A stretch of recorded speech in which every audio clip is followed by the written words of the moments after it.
I'm rolling. Okay, we're back on. I want to ask you about Foley Square. Great show. Diane English, Bernie Orenstein, and Saul Turtletop, I believe. Yeah. Uh, Incredibly talented people. Diane was great. I love Diane. Uh, that was another set where I had an interior corridor. And I was always trying to get cameras upstage, because the network objected to that a lot because the audience couldn't see it. Well, even in a normal sitcom, when you have four cameras in front of the audience can't see it anyway. They're watching monitors anyhow.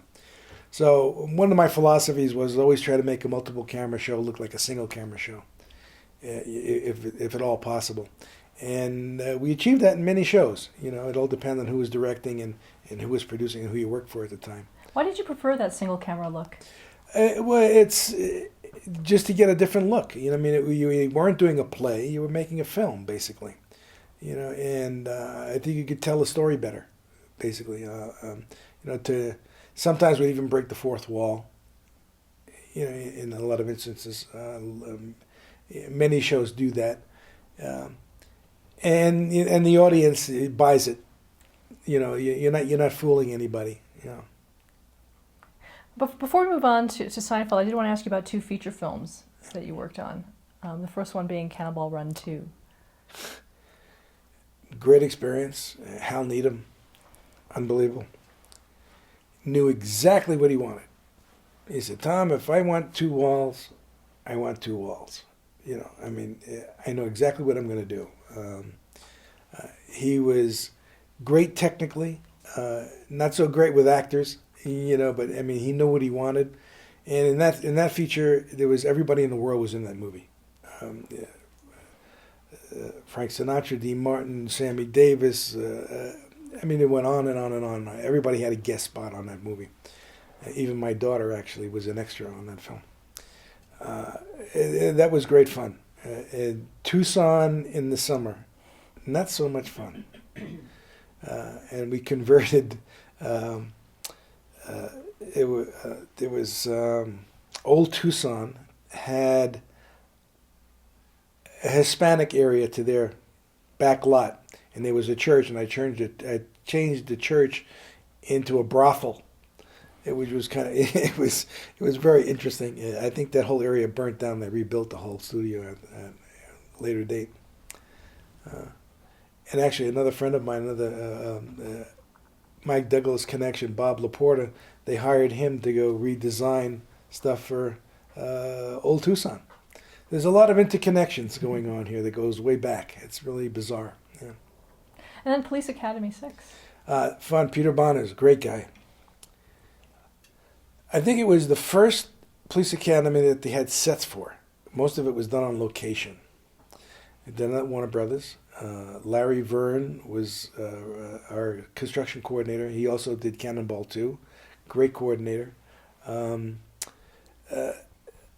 That was fun. I really got an education about second unit photography and how important it is. And I learned a lot from that film. And one of the bents I had doing Police Academy is I hated graffiti. So we were shooting all of downtown Los Angeles. So I spent half the time painting out graffiti. I didn't want to promote that in that particular film. Oddly enough, I hired graffiti artists later on in my career to do another show called The Next Big Thing, one that Brad Hall did. So I actually hired graffiti artists to do that, to do the set on that show. Little things, little quirks, it was a good experience. Did you enjoy it as much as television, or? Yeah, it's very time consuming. You're working on a feature or an hour show. That's the only thing you can do.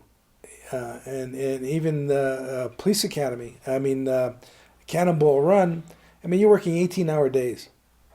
Hal was great with the photography end.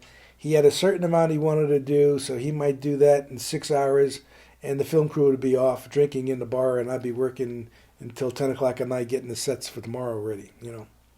So it's a different pace, a different schedule. It's living out of a suitcase in a hotel room that's horrible.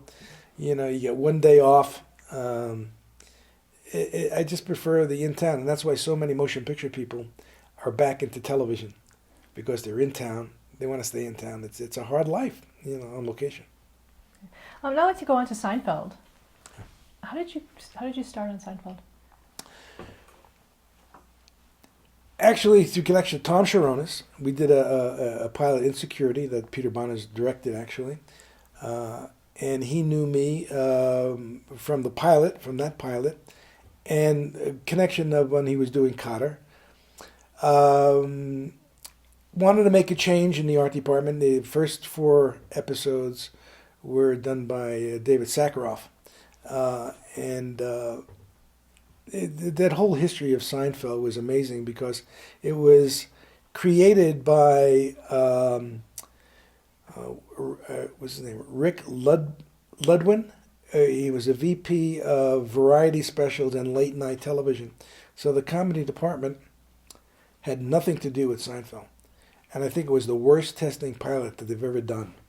So it was amazing, and it was through Rick's influence that they kept the show, and the comedy department was out of the picture. So that's one reason why I got a second chance. And that's when Sharonis, I think he worked on the first 4. I'm not sure, but when he set up the second season, was only 13 shows. He moved the show to CBS Studio Center. I had my office there. He brought Jerry down to my office, introduced us, and through that connection, they hired me. Jerry liked me, so they hired me then. We first started out on stage 19. It started out kind of slow. I made a couple of changes to the permanent set. His apartment was basically designed by David through stock scenery that they had, because it was done for a nickel. And one of the things I wanted to do was change Jerry's apartment when I got the job. And they said no, they liked the way it worked. The upstage door is always a problem in sitcoms, because when you have an upstage door, that means the other people had to turn upstage to see an entrance. But it worked out that our set was wide enough, and the upstage door was at an angle, so you could get people's reaction. You can get 2 eyes from the side cameras. So that worked out well. I did change the colors. I updated it to match stock footage. Made some changes there. Made some changes in Monk's Diner. Put the foreground tables in, which they used a lot. So that was the basic set, and that stayed out throughout the entire series. It was very interesting, because the way Tom set up the show, he hired a great staff, great production team, and basically let everybody do their own job, let them do their job. He told Larry and Jerry, he said, don't worry about it. You just write the show, write whatever you want, we'll take care of it. And I think that's one of the major successes of Seinfeld, is that Jerry and Larry concentrated on writing.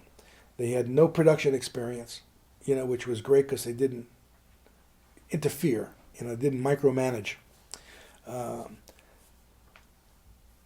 Maybe the first few things I designed from a script. After that, it was a 20-minute conversation with the writers, looking at the cards on the board. They would run down the show with me, which was great fun. Anyway, it was like it was very funny just having them explain what the show was. I would take my notes, find out what sets they needed, how many entrances and exits there were, how many people were there in the scene.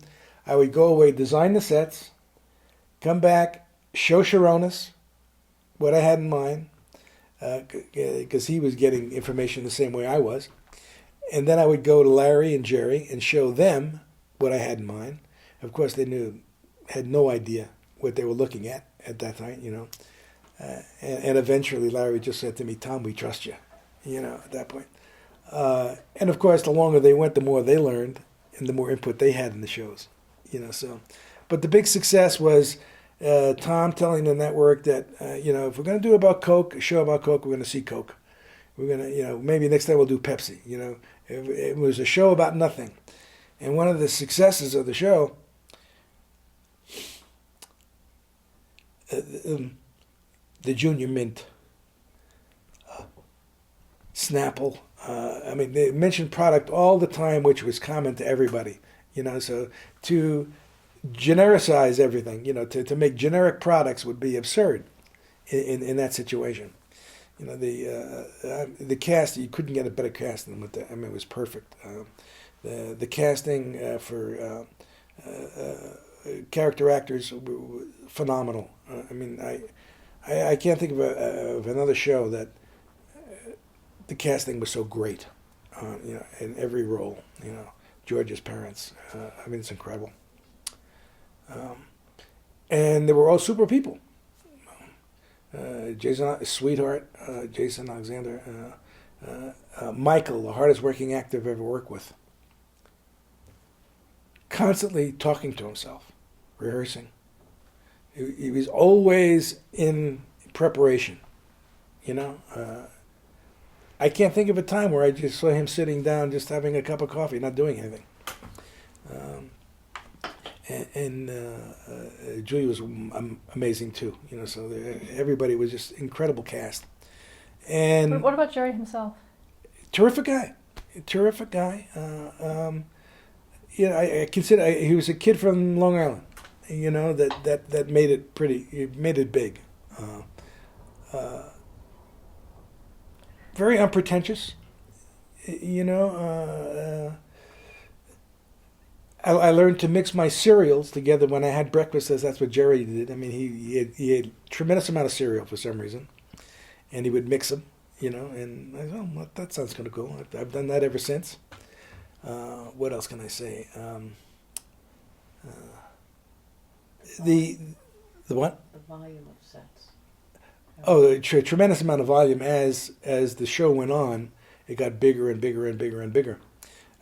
But I also want to point out that this is the first time that when I was doing a sitcom that I actually had a functioning art department. So we had an art department coordinator, Holly Foster Wells, set designers. We had many set designers come and go, set decorators, Bruce Kay, Lisa De La Reyes, Mel Cooper. It was a series over the whole series of decorators over the whole period of time. Diane Yates. It was so well organized, and so it was a pleasure because you had all those backup people, set designers, Dan Maltese, incredible. Dawn Kennison, Daryl White, Suzanne Feller Otto, and her husband Harry Otto got them both into the union. They were all architects. In fact, they did a lot of work on this house, in my guest house too. They both teach at AFI, so they're incredible. The level of support was amazing. The volume was staggering as far as I think one week we had 13 swing sets. It was just amazing. And I give Castle Rock a lot of credit too, because what they did, we convinced them, Suzanne and I made up this little report of how many times we used the set. We had a warehouse that we could rent with a warehouseman, that we could use stock sets over and over again, like the Italian restaurant we had. We used that many times. So we folded it up and put it on wagons and put it in the warehouse. And we had a warehouseman there to control everything. So whenever they wrote a script, they would have the flexibility of writing in the set that was all right. We already had it there. We would just bring it over, truck it over, set it up, touch up the paint, and go. So we saved a tremendous amount of money in set construction over a period of years. We ended up with 2 warehouses. Actually, I used Garvin Eddy's set filing system, as a basis for ours. And then we had What was that system? well, the numbering system, the way he particularly did it, because he did that for Carsey Warner. He did a tremendous amount of shows with them, and they did the same thing. They had a warehouse with stock sets, and I would rent from him, and he would rent from me, and it's because we were both in the same building. That was real important because most sitcoms, even ones that are long running, will have 2 or 3 people in the art department. If you're lucky. Holly Foster really organized the purchase orders and kept track of a lot of stuff and kept track of the stock scenery, how it was filed, where it went, where it was, how do we bring it back up again, who do we contact. So it was a highly functioning art department. Now, you mentioned that you talked with the writers and they had the cards with the scenes. Now, how far in advance was that to the filming of the actual episodes? A week. It all depends. Yeah, we did 3 shows on, 1 week off. That was basic schedule. Sometimes I'd have a week and a half. It all depends. We'd be shooting a show and maybe I'd have a week and a half or possibly 2 weeks. It all depend on whenever they were ready to see me. I would go see them, even if it was a show not next week but the week after, to get a little bit of a hint, a shot on it. It was great because we didn't have to go through a big approval process. They let everybody do their job, and everybody did such a great job. And it's when you're designing a show, you're responsible for the look of the show. That includes everything. It includes the lighting. So when you design a show, you really have to know how to light a show too, because you can't design something that can't be lit. There was another example in another show that was brought highlighted. We'll talk about later. So like I said, Sharonis, I think, was the initial guy that set up the standard for how Seinfeld grew. He did not have a quad system, so there weren't producers or people looking over his shoulder as they shot. He viewed everything through the camera, which was a big advantage. When you have a quad system set up, and I've seen this on so many shows, everybody's a director. So that was one of, I think, his secrets. And one of the best shows we ever did was the parking garage.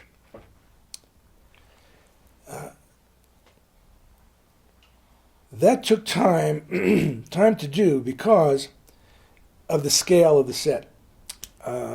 So that took a few weeks to put together. I designed it for another stage. It was too small. I couldn't fit enough cars on it. And we finally convinced them, and this is why I give Cast Rock a lot of credit too, is that they allowed us to strike the permanent sets, which was unheard of when you're doing a sitcom. So over a hiatus period, we struck all the sets, the scaffolding, the lighting, everything, back to the stage walls, and I designed the parking garage at the walls of the stage. I used the walls of the stage, and the thing that sold it was the ceiling piece. It was 7'6" high, 8'6" high, and it extended 150 feet, and that's what gave it the great perspective. So you brought the ceiling down, and all the columns were wild on wheels, and we would move them under the header piece, and change the floors by putting metal clip-ons on the columns to change it from floor 1 to floor 2, with different colors, that kind of stuff. At one point, we had 30 cars on the stage. So that was great fun. And even the little set that we had there, we just walls underneath the headers that made that work. And that was a long shoot. That took a long time to shoot, which was kind of neat. Did you have to take out the audience too for that one? No, we let the audience in. So we did everything else but the audience. Well, in Seinfeld, we did a lot of stuff. We shot outside a lot. We shot every inch of that studio. I'll talk about New York Street in a minute. But we did a show called The Parking Space, which is, before we had built the New York Street, we had 3 little buildings that was the back lot set, really, basically.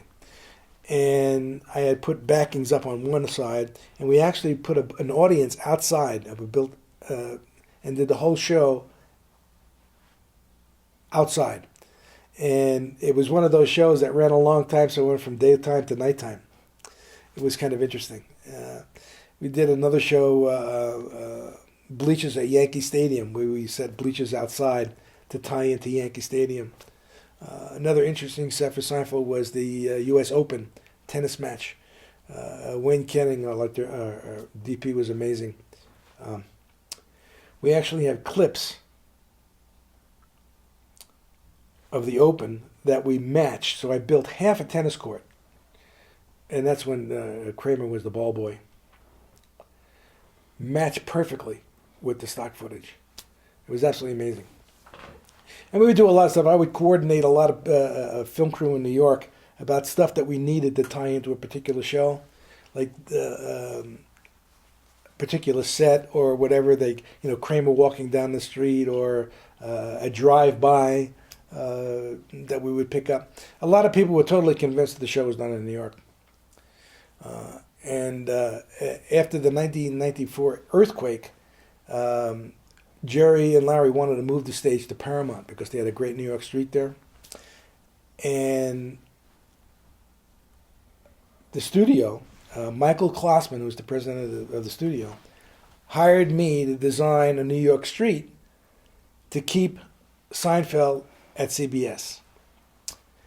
And that street cost about $900,000. They had a lot of damage to the studio during the earthquake.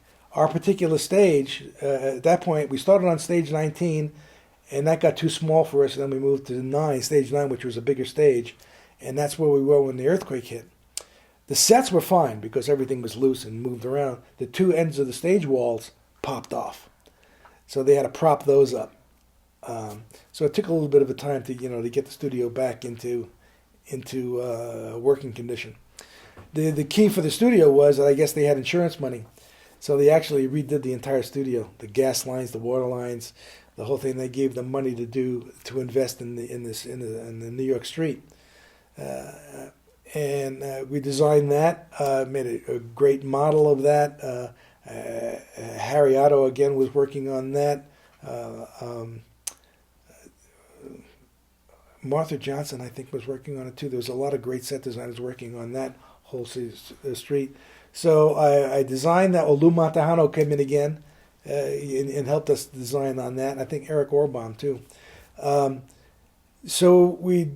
there was an area in the back lot where they used for scenic storage, and it backed up against at that time was the prop department.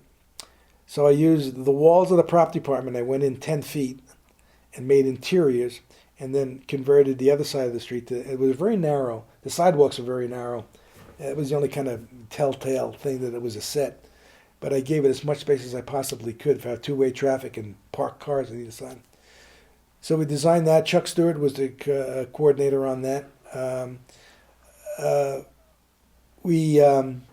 So we designed and we built, and I supervised construction on that for the studio. And then Seinfeld had first dibs on that set. So whenever we wanted it, we had it available to us. I mean, Caroline in the City used it. Every other show in the world used it, and it's still being in use today. So that kept Seinfeld on the lot. You mentioned the parking garage, which was a really classic episode. Was there any thought to actually shooting it on location someplace? Yes. Very expensive. You would have had to rent a whole parking garage. It would have taken 2 or 3 days. You would have had to bring dressing rooms out there, honey wagons, the whole thing. It would have been more expensive to do it on location than to do it on stage. I think it cost us, 70 or 80 grand to strike and set up the permanent sets. Oh, that's incredible. Yeah. And what kind of reaction did you get when people found out that it was actually done in the studio? Well, they believed it. That's the basic reaction. Even on the stage walls, I put mirrors on both ends of the stage wall, so it really made it look enormous in certain shots. Jerry liked that set. He thought it was amazing. And you mentioned that Jerry and Larry, as time went on, they learned more about the process. How did that affect you? It really didn't. There was only one time that I can remember Larry changing something. It was in the set of the NBC President when they were presenting their show. I had designed a railing out of plexiglass that Larry just didn't like, you know. I mean, I think that's the only time I can think of where they made a change that I actually had built something that they didn't particularly like, and I just changed it and made another railing out of it. What was it like working with Larry David? A lot of fun. You know, they're both extremely creative guys, you know, and they really got into what they were doing. I mean, and that's the success of the show was their writing. I think they got a little bit more involved as the show went on in later years. Natural progression. You know, you're working production, now you're seeing how things are done, so you're going to have more ideas. But still, basically, I still think they stayed in the background, you know, and let Andy do his thing. Like I said, it was so well coordinated that it didn't really have any major production problems. I mean, it was an extremely difficult show to do. We were outside every week. I mean, I think we're the first sitcom that shot outside every week, on locations, and that started with Sharonis. And it just got bigger and bigger and bigger and bigger, the show. And the success was the 2 warehouses and the stock sets that we had. I think I did 1,380 swing sets in 8 years.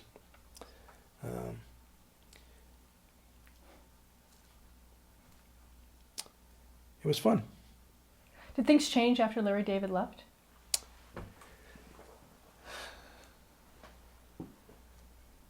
You know, the writing was still good.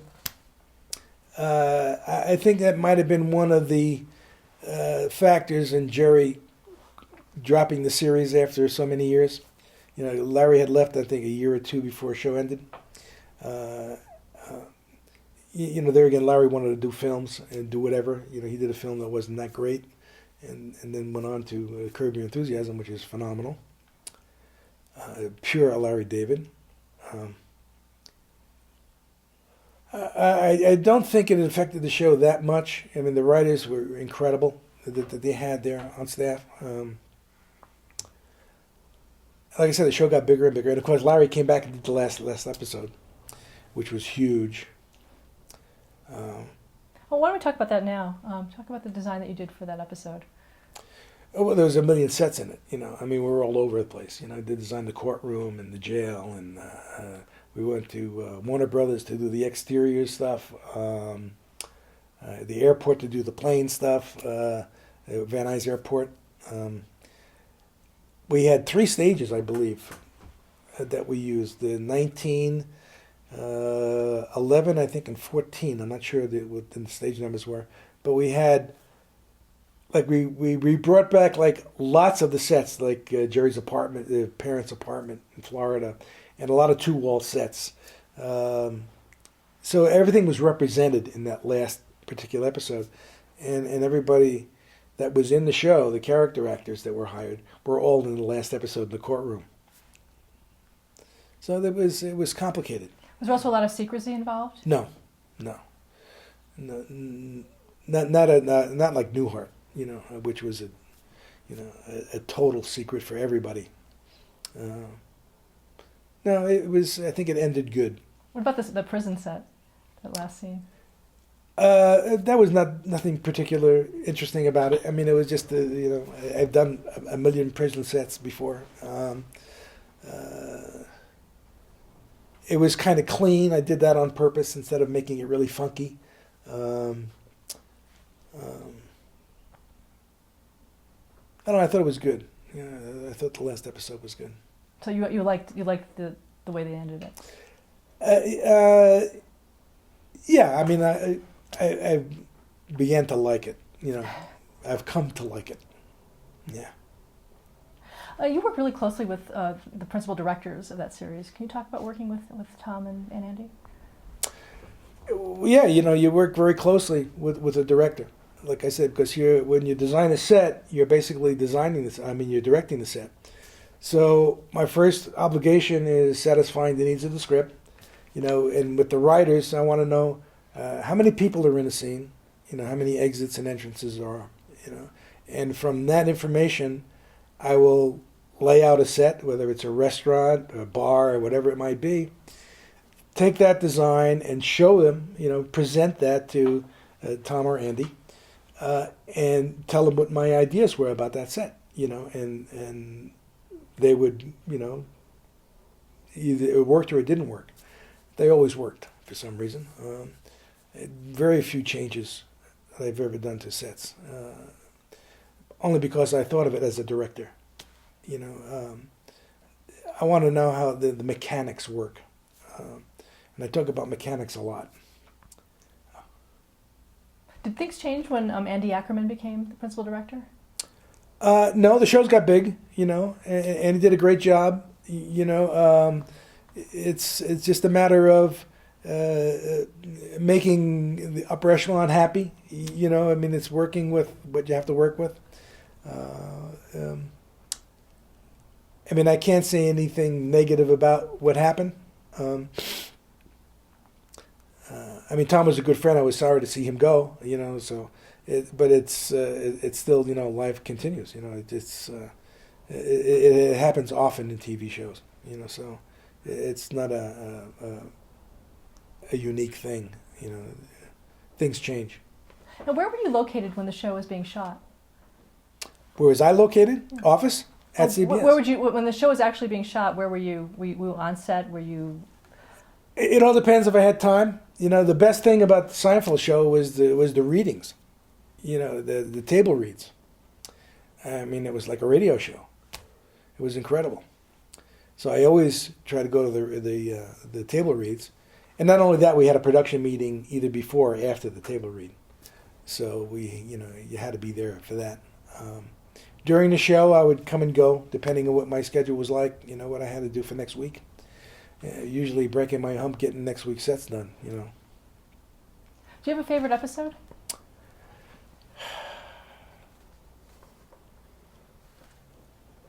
There's so many of them that are so good.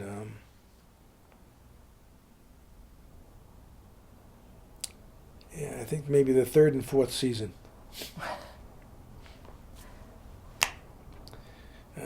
They were all hilarious. They were all good. Do you think the show changed anything in the way sitcoms, the production design was done? Production design, not so much. Production-wise, yes. It set a new standard. There was like 2 or 3 storylines. The fact that we went out on location a lot. We shot physically at the studio, every inch of CBS Studio Center. I built a Central Park. We did the New York Street. I built a subway car that is still being used today. Interesting thing about the subway car, we rented one from Warner Brothers, and you had to rent a platform, and then a wall set on the platform, and there was rockers, and we shot it one time, and we brought it back to on the way back to Warner Brothers. It went into a low underpass, destroyed the set. So that I don't know who paid for that, probably the insurance company at CBS. And we ended up building a subway car that's been used in many features. We built it on wagons, and I used a real subway car from the film Whoopi Goldberg. What was the name of the film? Is it Ghost? Ghost. Thank you very much, Ghost. So we bought pieces from that train, and we built it on 2 wagons that would or trailers that meshed together, and it was a big steel structure, and the doors and everything were pneumatic. The lighting was built in, so all you had to do was hook it up to a truck to bring it to location or any stage, plug it into electric and plug it into air, and it was ready to shoot. And CBS still rents that subway car. Oh, so your industrial design was in good stead. Exactly. It came up many, many times. That influence, designing from a different perspective, maybe. Yeah. Why do you think the series resonated so well with the American public? Subject matter. It was silly stuff, and they were really not very nice people, so I think that had an edge. It's just the characters were so strong. I mean, I can't think of another sitcom in that ilk that was that strong. I mean, my favorite sitcom as far as the look goes was Golden Girls. Ed Stevenson, because of it had a lot of depth, neutral color, and the actresses really stood out really well. So I think that was really well designed. Could you say the same about the Seinfeld set? No. Seinfeld, the sets were in the background. They were not meant to be part of, they were not meant to be a character. They were to represent a location. I mean, the characters really stood out, I think. I have a thing about sets being too nice or taking too much control over what's going on, especially with a small screen. If there's too much going on, the actors get lost. And you're not paying attention on what you should be paying attention to. Yeah, but in terms of visually, I mean, that's really how viewers saw New York. I mean, how were you able to do that? Yeah, well, it was kind of gritty. And New York, Jerry's apartment, it is what it is. I mean, there's nothing fantastic. They're utilitarian places, basically. I mean, if Jerry was a designer, the set would have been different. So I think the sets were appropriate to what the characters were. Was there ever any thought to having Jerry move into another apartment? No, because I originally wanted to change that when I got the show, and they liked that apartment so much, and the whole Kramer thing and his entrances really what's made that thing. Speaking of Kramer's entrances, we replaced that front door 3 times. I mean, it was amazing. It's Baldwin hardware that he would destroy in 3 weeks. Do you remember any specifics of those? How those doors were? No, destroyed? I mean that was just his thing, And as the show came in later years, his entrances got less grand.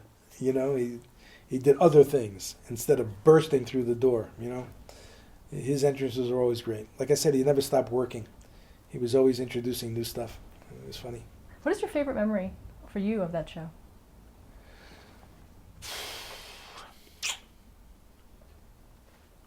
Favorite memory. I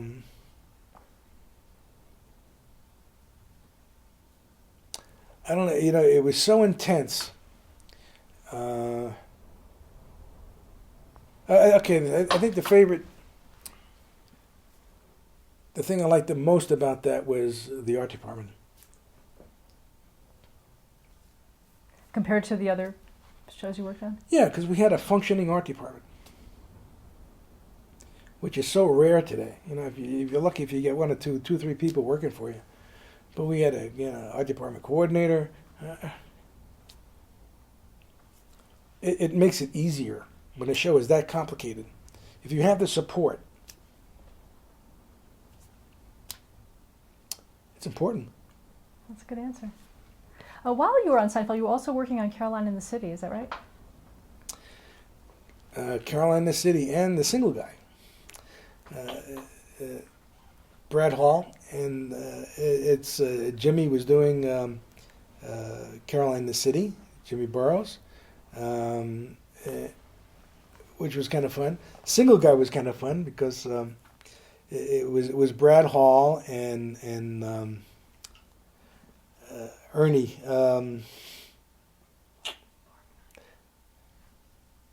Ernie Borgnine.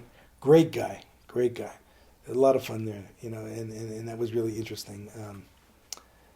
So my editor-in-chief kind of clues me in here every once in a while.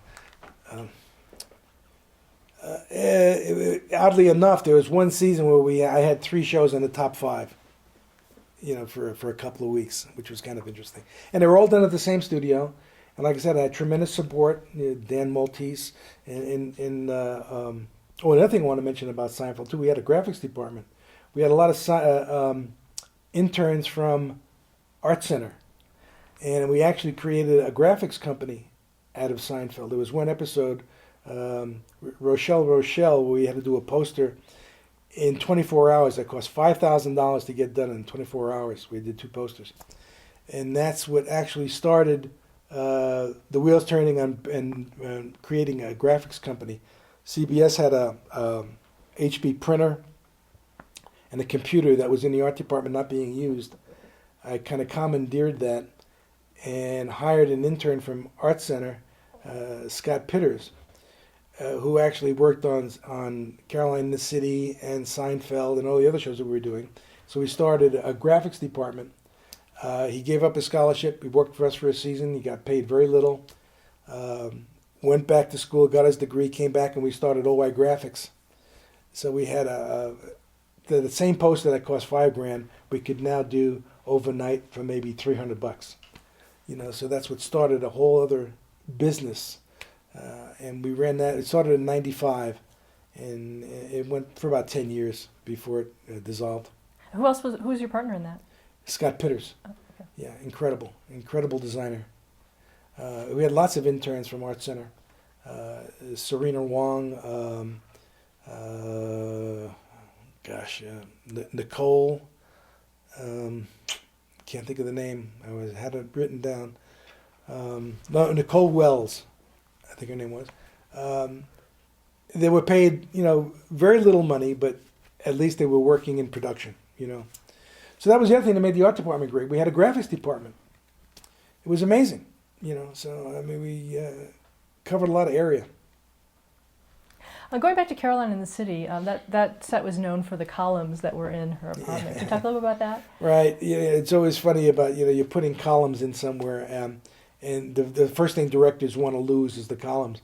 But Jimmy Burrows, he said, no, put the columns in. He likes the columns, And we oriented the furniture a little differently, instead of having it upstage and downstage, it was going up, facing the audience, it would be going up and downstage.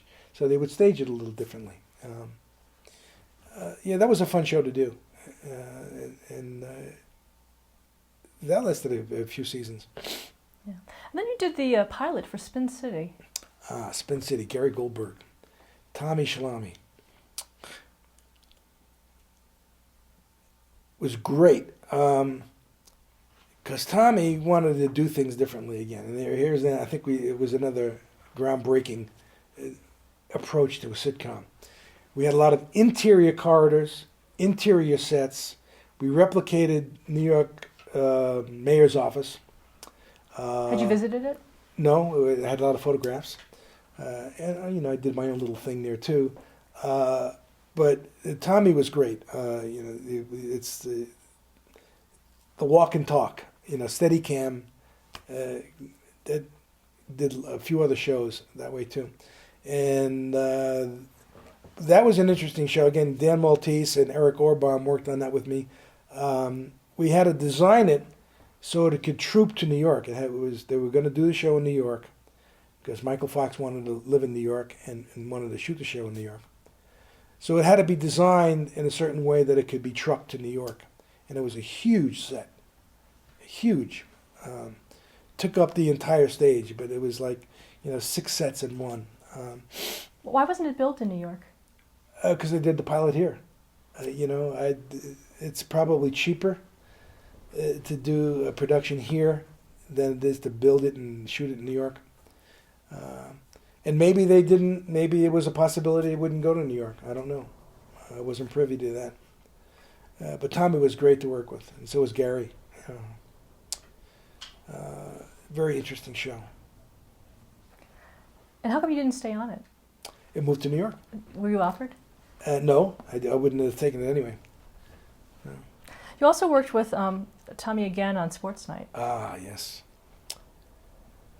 That was another incredible set. There again, Tommy's direction. We took up the entire stage at Disney, literally wall to wall. Started out as an audience show, We did have a small audience. We actually had a working television studio. John Amadeo was a producer, a coordinating producer. And it was through him that we got all this equipment. We literally had a working television studio with a control room, telecine. I mean, it was literally a working television show. We had probably 60 monitors in that set that were all active. That's another thing you never really do in a sitcom. There again, a glass box. Smokler was the director of photography. Incredible job. It was another set with a ceiling piece. I mean, they would do a trucking shot that would go 150 feet from one end of the stage to the other stage. Walking talk. The conference room was a glass box, again. And the way I solved the glass problem was, instead of a lot of designers gimbaled windows, which means they rotate side to side and up and down. Well, I hinged all the windows, these plate glass windows, at the top. So all I had to do was move them 3 inches at the bottom, and it would take care of all reflections. And it was literally a glass box again, like Night Court was. And then I did the same. I learned that technique on Night Court with George Deby. We can do anything sexy. What about the, you were talking about the walk and talks. In terms of production design, what specific things did you have to do to make that work? The physical layout, recreating bullpen at a sports show, a news show, interior offices, big backdrops, huge backdrops outside these windows, and then again, ceiling pieces, which is the thing that really sells a set, is when you see a ceiling, a tremendous amount of depth, the accessibility from one set to another, using the actual stage walls as part of the set where they had their newscast desk. I actually used the stage walls as part of the set, and there was a green room on the second story and the second floor that overlooked that, so that became part of the set too. So you were looking down at the sports set, or looking up at the green room. So that was a connection there. There again, we used every inch of the studio. Even the back of the audience, we used that as part of the set. And eventually the audience went away, and we put a set in where the audience was. Huge, big set. Yeah. And one of the stars of that series, Robert Guillaume, suffered a stroke. Yes. Did you have to do anything on the production standpoint to accommodate that? No. I had worked with Robert before too on some Russ Reed things that I've done. He was great. I think they accommodated, whatever he required at that particular time. It only lasted 2 seasons, and the ABC wanted Aaron to stay with the series, but Aaron wanted to do West Wing, and the show went away. Too bad. That show could have been on a year. Still, incredible show, incredible cast. Now, you were offered West Wing, weren't you? Yeah. It was when they were working on it. Tommy asked me. He said, "Would you like to do West Wing?" And I said, "Really, no. I really stayed with the half-hour shows. I wouldn't. I don't know if he was serious or whatever, but at least he made the offer, which was kind of nice." Why is that you didn't want to do it? I'd rather work in half hours. It's a West Wing set was amazing. It was absolutely incredible set. It replicated the White House. Big job. It takes a lot of time. It limits you whatever you can do. And I was involved in so many other things. Working for other companies and directing and designing both. Just the way things worked out. Not planned. I was just extremely busy. Well, you did design a White House set for That's My Bush. Yeah, with a little help from Tommy again doing West Wing. That was an incredible thing. Trey Parker, Matt Stone. Can you talk about that? Talk about working with them and how you designed that set. Well, there again, we replicated the Oval Office. Pretty much full size. It was a little bit narrower, the same length. and shorter, a little bit shorter. Uh, Probably the most creative people I've ever worked with.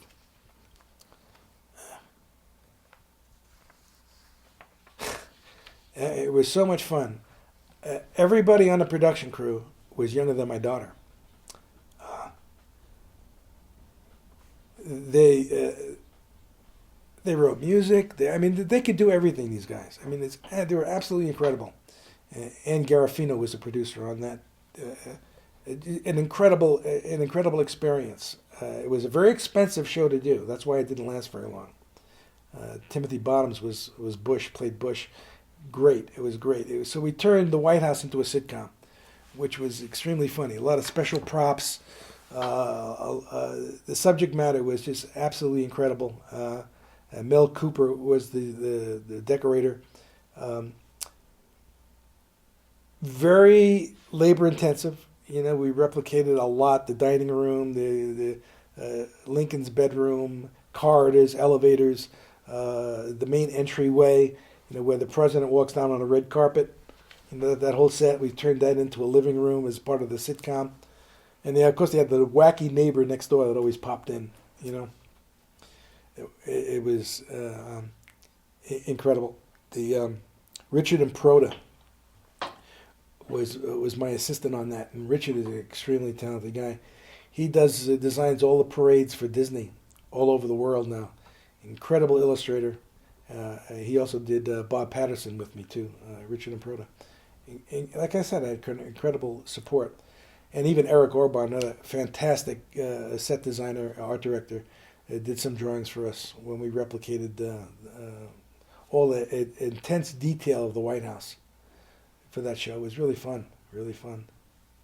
Another show you did was Coupling. I think it was your last show as a designer. Yeah, Coupling. George LaFontaine was the director of photography. The pilot, Lisa Della Reyes, was our decorator. Pilot was done by the original people that did the BBC series. They came over, and they were the ones that hired me, actually. And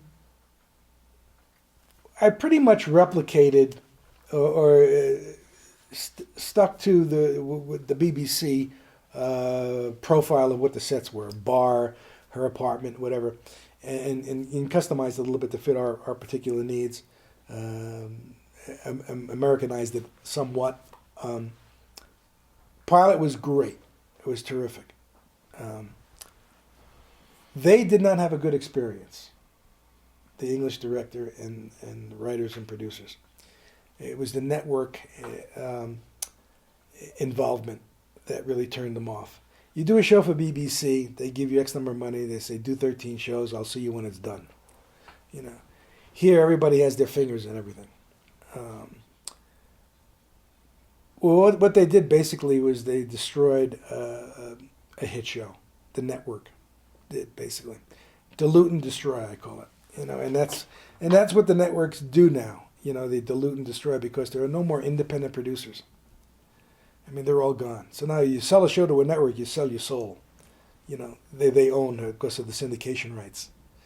Can you talk about specifics? What specifically was disturbing to you? Well, they started changing things. Number one, they recast the show. They sold it as a sex show instead of a relationship show. That's what made the show so interesting, that the principal characters all dated each other at one point or another. The BBC series was a tremendous hit, and it was very, very funny. That show would still be on the air today. They got involved. They recast it. There was a problem with one of the actresses. I designed this set, and a yellow set, and she came in and said, I can't work in front of yellow. That was the start of it. And that was one of the principal sets. And that set we designed 5 times. Endless money. We spent all that big money on the pilot. And the sets were terrific. You know, everybody loved the sets, best sets we've ever seen. You know, and all of a sudden they're making another pilot. They recast it. Now they start interfering with the sets. It was endless grief. It was endless grief. There was nothing pleasurable about that show.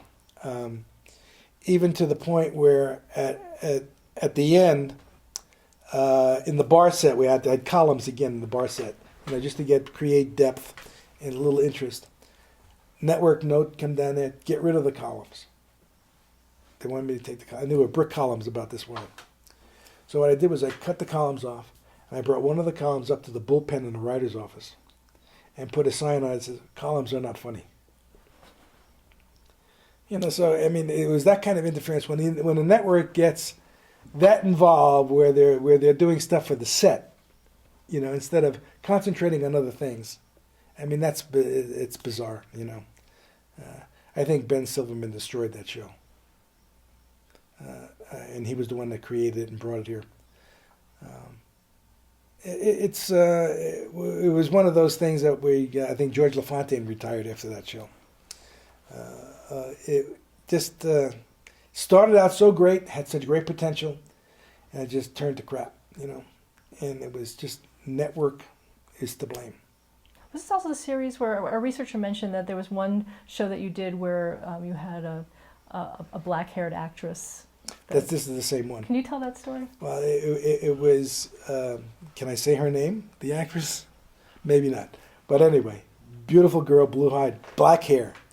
Right, and this was one of Ben's great ideas, that they wanted to contemporize her apartment. So, you know, black furniture was in vogue at the time, right? So he wanted a lot of black furniture in her bedroom and in the apartment. And there was this great big black armoire that we put in her bedroom, and there was a lot of black accents. So every time she walked in front of the armoire, she would disappear. You know, I mean, it was stuff like that. Decisions of that ilk that literally destroyed the show. And of course, he became part of programming for NBC that lasted about 7 minutes. Now, did you officially call it quits after that? Pretty much. I think I did some other stuff, but I can't think of what. But that was not fun. I mean, and poor Lisa De Los Reyes is... she worked so hard on that show, and changing that one set 5 times. It was just extremely frustrating. Let's stop here for a moment.